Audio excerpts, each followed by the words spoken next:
Assalamualaikum warahmatullahi wabarakatuh. Hello everyone, welcome back to my channel.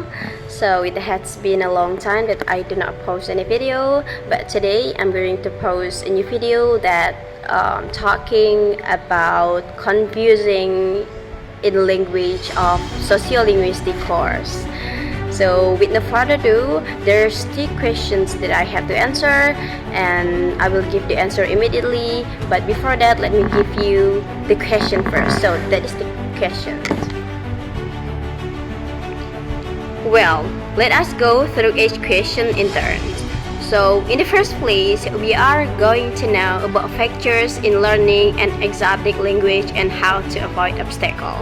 In this context, learning an exotic language means learning a language with a structure, cultural background, or societal context that feels significantly different from English. Factors that contribute to difficulties include 3 points. So the first point is interference from English. When native speakers of the target language prefer to use English, even minimally, it can prevent learners from immersing fully in the new language. And after that, there's social dynamics and attitude. So, which in this case, some cultures may view English as prestigious, encouraging natives to practice English with foreigners, making it harder for the learner to hear and use the target language. And after that, there's limited exposure and practice, which in this case, limited access to native speakers or opportunities to practice might restrict language acquisition.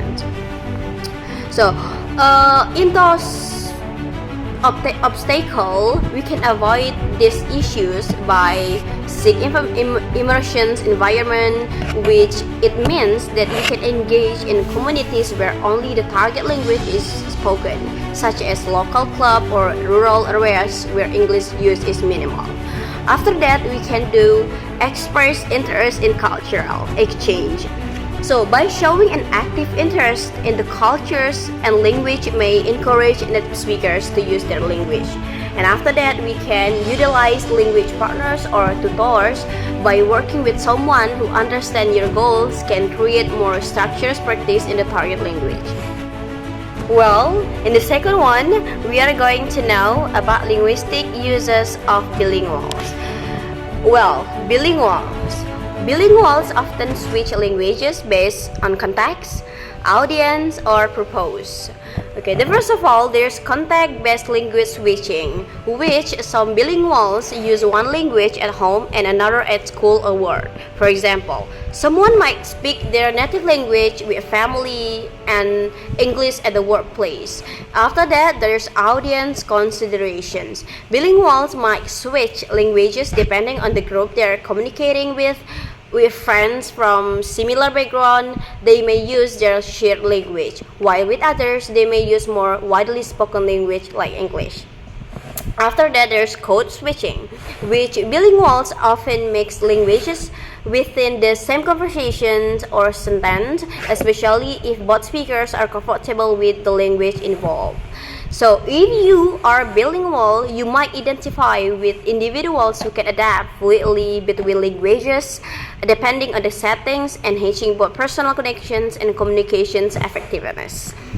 And this is the last but not least, about social positions and community classifications. So placing individuals within social hierarchies and community often involves several factors.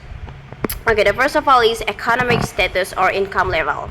So in this case, this is often a major determinant as it affects access to education, housing, and lifestyle.